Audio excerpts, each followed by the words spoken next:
इस बुलेटिन के प्रायोजक हैं योगमणि इंस्टीट्यूट ऑफ नर्सिंग। नमस्कार, जबलपुर लाइव के इस बुलेटिन में आपका स्वागत है। मैं हूं आपके साथ आकाश और आइए नजर डाल लेते हैं आज की तमाम बड़ी खबरों पर। भगवान श्री राम जन्मभूमि अयोध्या में इन दिनों एक नया विषय सुर्खियों में है कि उनकी जमीन का एक बड़ा घोटाला हुआ है और इसमें कई बड़े लोग शामिल हैं। मध्य प्रदेश के पूर्व वित्त मंत्री और कांग्रेस विधायक तरुण भनोट ने भी आज अयोध्या जमीन विषय को लेकर अर्जी वाले हनुमान जी को ज्ञापन सौंपा और उनसे प्रार्थना की। गौरीघाट स्थित रामलला अर्जी वाले हनुमान मंदिर पहुंचे पूर्व वित्त स्वास्थ्य मंत्री तरुण भनोट ने भगवान को ज्ञापन सौंपा और प्रार्थना की। साथ ही कहा कि अयोध्या में भगवान राम के भव्य मंदिर निर्माण में देश के दानदाताओं ने जो धनराशि सहयोग स्वरूप मंदिर को दी थी, आज उस राशि का ट्रस्ट और भाजपा के पदाधिकारियों द्वारा भ्रष्टाचार किया जा रहा है। अयोध्या देश की आस्था का केंद्र है, इसके बाद भी भाजपा नेताओं ने भगवान की जमीन की खरीद फरोख्त कर दी है। ऐसे लोगों को भगवान माफ नहीं करेंगे।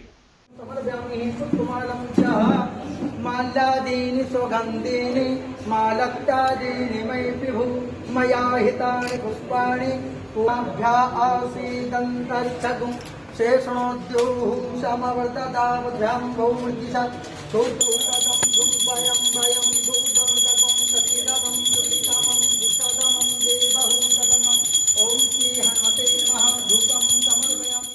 पिछले 3-4 दिनों से एक बड़ा अजीब सा विषय निकल कर आया कि मंदिर निर्माण का जो क्षेत्र है, वहाँ पे जो ज़मीनें हैं, उनका घोटाला हुआ है। मैं तो बजरंगबली से ये प्रार्थना करने आया था कि प्रभु, हमें और किसी पर तो विश्वास नहीं है, पर चूंकि आप हम सबके पूजनीय भी हैं और मर्यादा पुरुषोत्तम श्री राम भगवान के आप सबसे बड़े अनन्य भक्त भी हैं सीता माता के, तो वहाँ इस प्रकार की अगर कोई भ्रष्टा कर रहा है तो हमें कोई जांच एजेंसी, कोई कार्रवाई से बड़ा विश्वास आपके ऊपर है कि अगर मर्यादा पुरुषोत्तम भगवान सीताराम के नाम पर कोई गड़बड़ कर रहा है तो उसकी खबर आप ज़रूर लेंगे। और यही प्रार्थना हमने पत्र लिखकर सनातन धर्म को मानने वाले करोड़ों लोगों के जो मन की इच्छा है, उसको भावना को प्रकट करते हुए बजरंगबली के चरणों में अर्पित किया है कि प्रभु रक्षा करें तीर्थ क्षेत्र की, और जो भी वहाँ विघ्न आ रहे हैं और इस प्रकार के लोग जो प्रभु के नाम पर चंदा इकट्ठा करके लोगों की भावनाओं को आहत कर रहे हैं और उसका दुरुपयोग कर रहे हैं अपने निजी फायदे के लिए, उनको आप ज़रूर सबक सिखाएं। यही प्रार्थना मैं आज रामलला मंदिर में हनुमान जी से करने। बेलाघाट मीरगंज से हटाकर बेला गांव में शिफ्ट की जा रही शराब की दुकान का विरोध शुरू हो गया है। बेला गांव के लोगों ने कलेक्टर कार्यालय में एक ज्ञापन सौंपकर शराब दुकान की शिफ्टिंग किए जाने का विरोध किया है। नर्सों के द्वारा आंदोलन का संकेत दिए जाने के बाद अब जिले की आशा और उषा कार्यकर्ताओं के द्वारा अपने वेतन सहित अन्य समस्याओं का निराकरण करने के लिए आंदोलन के रास्ते पर चलने का संकेत दिया है। कार्यकर्ताओं ने शहर में प्रदर्शन कर अपना अधिकार मांगा है। आशा और आशा सहयोगी को नियमितकरण का दर्जा दिया जाए। दूसरी मांग यह है कि जो 2000 राशि दी जा रही है उसमें आशाओं का पूरा नहीं हो पा रहा, तो हम लोगों ने मांग रखी है आशाओं को 18,000, सहयोगी को 25,000। तीसरी मांग ये है कि अगर किसी दुर्घटनावश आशा या आशा सहयोगी कुछ हो रहा तो उनको परिवार वालों को सहायता राशि कम से कम बीमा 5 लाख रुपए का दिया जाए। किस तरीके का काम आपसे शासन के जो अधिकारी लेते हैं? कई प्रकार के काम करवा रही है आशा को, जो भी काम आ रहा है सर्वे का 24 रात में भी काम करती, दिन में भी काम करती है। आशा कभी थकती नहीं है, सरकार को ये नहीं। पश्चिम बंगाल के 2 ठगों को एमपी की जबलपुर पुलिस ने गिरफ्तार किया है। दोनों अरब देश की करेंसी बदलने का झांसा देकर लोगों को ठग रहे थे। आरोपियों के कब्जे से 2000 भारतीय मुद्रा और अरब देश की मुद्रा दिरहम के 50-50 के 7 नोट जब्त हुए हैं। दोनों को गिरफ्तार कर पुलिस पूछताछ में जुटी हुई है। भान तलैया के रहने वाला एक लड़का है, वो आज अपने मामा के पास यहाँ रानी ताल चौराहे में आया था। उसको पश्चिम बंगाल के 2 लोग मिले। उन्होंने कहा कि हमारे पास भारतीय रुपए नहीं, हम बाहर से आए हैं, लेकिन हमारे पास अरब की करेंसी दिरहम रखी हुई है, हमें भारतीय पैसों की बहुत ज़्यादा ज़रूरत है। एक दिरहम की कीमत 20 रुपये, हमारे पास 50 रुपये के दिरहम के नोट हैं। हम आपको 200 रुपये में एक 50 रुपये का नोट दे देंगे, जबकि उसकी कीमत 1000 रुपये। उसके ऐसा कहने पर वो लड़का तैयार हो गया। उसने अपने पास रखे 2000 रुपये पश्चिम बंगाल से आए दोनों युवकों को दे दिए और बातों बातों में उन्होंने भान तलैया वाले अपने जबलपुर के लड़के से 2000 रुपये भी ले लिए और जो उसको अरब की मुद्रा दिरहम को दिखा के लिए गए थे वो पैसे भी उससे वापस ले लिए और उसके बदले में एक कागज़ पेपर का टुकड़ा दे दिया, बोले इसको आप अपनी जेब में रख लें, यहाँ पर भीड़भाड़ है, लोग देखेंगे, पुलिस भी आ सकती है, बाद में जाके देख लेना। वो जब लड़का आगे जाकर देखा तो उसने देखा तो उसको दिरहम के बदले एक पेपर का टुकड़ा था। तो फिर उसने आके थाने में रिपोर्ट की। प्रार्थी के द्वारा बताए गए हुलिये के अनुसार आरोपियों की तलाश की गई, जो यादव कॉलोनी के पास मिले, जिन्हें गिरफ्तार कर कार्रवाई की गई। Yogmani institute of nursing, Jamdar hospital, Jabalpur. Nursing के क्षेत्र में करियर बनाने का सुनहरा अवसर। प्रवेश प्रारंभ BSc nursing, post basic BSc nursing, GNM. पता 198/2 Raigwa, ward number 72, Arihant warehouse के पीछे, पाटन बाईपास चौक के पास, जबलपुर। मध्य प्रदेश पेरोल पर 4500 बंदियों को छोड़ने के बाद भी जेलों में जगह नहीं बची है। 28,000 की क्षमता वाले प्रदेश के जेलों में 31 मई की स्थिति में 45,000 बंदी थे। लॉकडाउन के 38 दिनों में प्रदेश में 8,000 नए लोग जेल में पहुंच गए। ये खुलासा हाईकोर्ट में राज्य सरकार द्वारा पेश किए गए स्टेटस रिपोर्ट में हुआ है। जेलों में क्षमता से अधिक बंदियों को लेकर हाईकोर्ट ने स्वतः संज्ञान लेते हुए राज्य सरकार से जवाब भी मांगा है। हाईकोर्ट ने 7 साल से कम सजा वाले प्रकरणों में जेल में बंद कैदियों को पेरोल पर छोड़ने की बात कही थी। कोरोना की पहली लहर के बाद जेलों में पेरोल पर 4,500 कैदियों को छोड़ा गया था।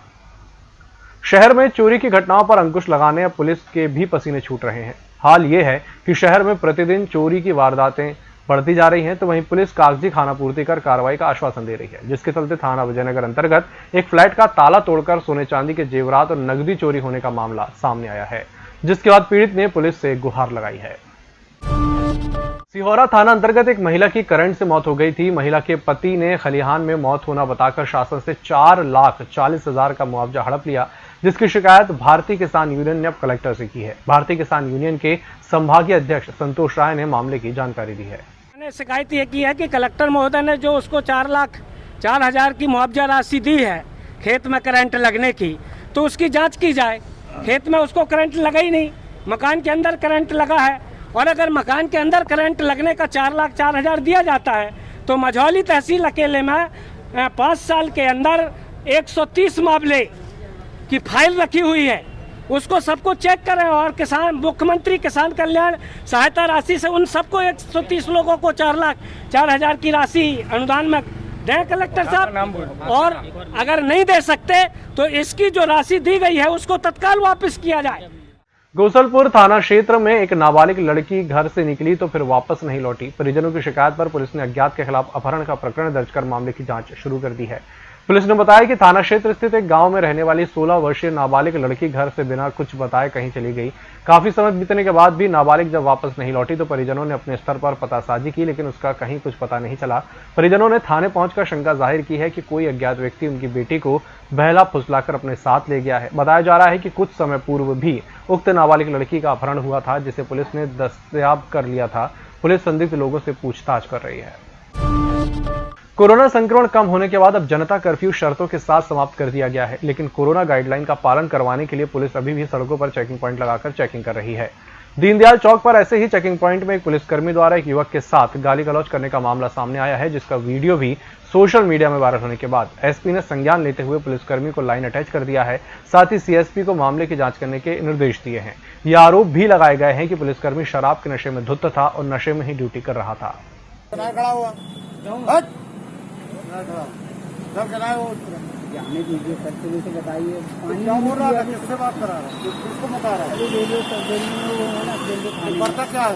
मैं जोमेटो का मैं हूँ सर। बाल बनाता है घाट है?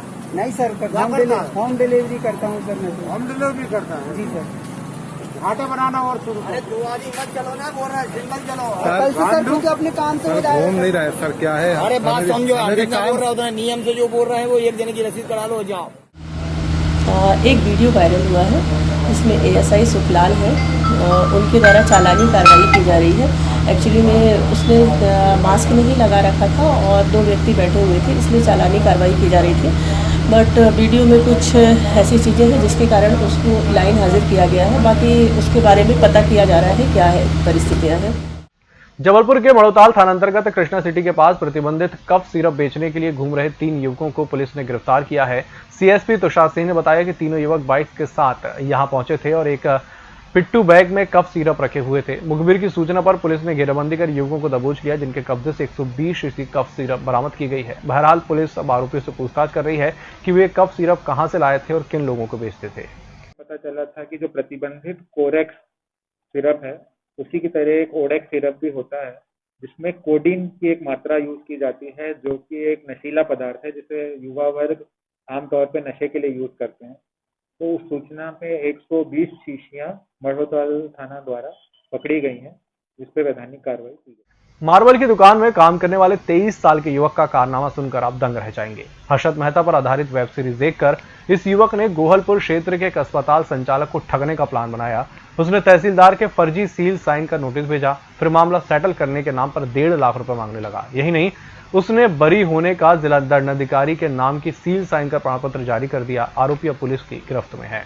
इस बुलेटिन में फिलहाल इतना ही। इसी के साथ मुझे दीजिए इजाजत। नमस्कार।